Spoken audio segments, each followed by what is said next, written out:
مستر زامن هستم و امروز قرار آیفون 16 وارد کنیم. فقط کافیه به یکی از کشورهای همسایه سفر کنید و به رسم سوغات با خودتون یه گوشی آیفون بیارید. حالا چطوری واردات به صورت مسافری رو ثبت کنیم؟ ابتدا باید از طریق سامانه جامع تجارت نسبت به اظهارنامه اولیه آیفون های مسافری اقدام بکنید و مراحل ثبت نام رو پیش ببرید. با هماهنگی صورت گرفته این اجازه به گمرک داده شده که ثبت اظهار اولیه گوشی آیفون مدل 13 به بعد رو آغاز کنه.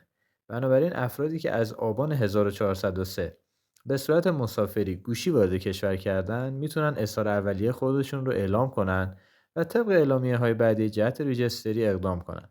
سود این واردات برای شما حدود 40 میلیون تومان خواهد بود که هزینه سفر شما رو کاور خواهد کرد.